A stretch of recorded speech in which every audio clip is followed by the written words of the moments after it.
Internet peut booster le contenu de la presse, comme il peut le trahir.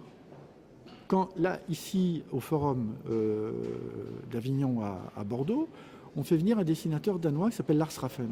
Qu'est-ce qu'il a fait il y a 10 ans? Il a fait un dessin sur Mahomet dans le journal Jyllands-Posten à Copenhague. Le cauchemar a commencé. Pourquoi? Parce que son dessin a été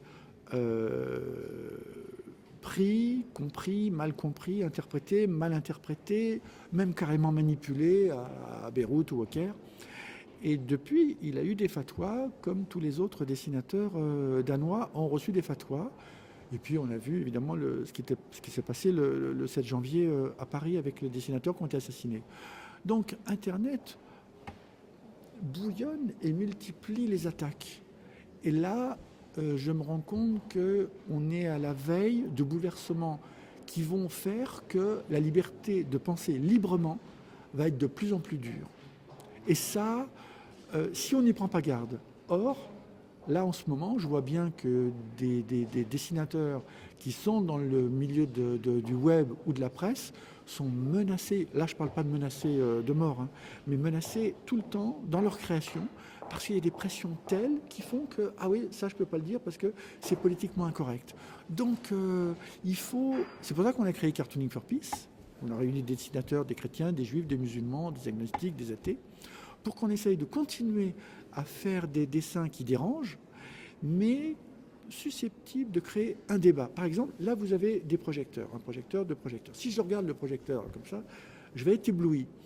Le rôle du dessinateur de presse, de plus en plus, ça va être de faire des dessins qui continuent à éclairer le lecteur, parce que si on aime un dessin, on dit ah ouais, je vais lire je vais regarder, et puis après je vais regarder ce qu'il y a dans je vais lire l'essentiel, et l'essentiel c'est l'écrit des journalistes. Et nous on a besoin d'être les passeurs entre le public et les lecteurs et puis les journalistes. Mais à la fois, faut aussi savoir qu'il y a des fois des utilisations sur Internet qui font que ça se retourne contre celui qui a fait le dessin et qui fait peur. Et alors, il y a les peurs, évidemment, du rédacteur en chef qui dit « Oh là, t'as dessiné un minaret, là, t'as dessiné une synagogue, là, ton barbu, tu trouves pas qu'il est un peu trop barbu ?» Bon. Et je dis pas ça parce que vous êtes barbu. Hein. Mais du coup, on voit bien qu'il y a une réflexion à réinventer pour qu'on puisse ne rien lâcher sur l'essentiel. C'est-à-dire que quand Malala, la petite pakistanaise, est interdite d'aller dans une école au Pakistan, eh ben, il ne faut rien lâcher. Et je me fous de savoir quelle est la religion de la tribu qui lui interdit d'aller dans une école. On défend et on ne doit rien lâcher. On doit s'accrocher à son stylo, à son feutre. Il ne faut rien lâcher sur ça. C'est-à-dire qu'il faut se battre pour qu'on puisse défendre les droits humains, le droit des femmes, le droit des petites filles à aller à l'école.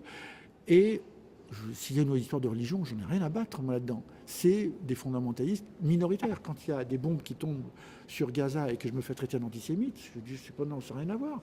Je défends les Palestiniens qui sont sous les bombes. Bon, quand on me dit ah oui mais vous êtes moqué de l'Église catholique parce que vous avez dessiné un prêtre qui dit les voies du Seigneur sont impénétrables et le petit gamin il dit il y a bien qu'elle. Bon, je défends les petits catholiques qui ont été violés dans les sacristies. Voilà. Et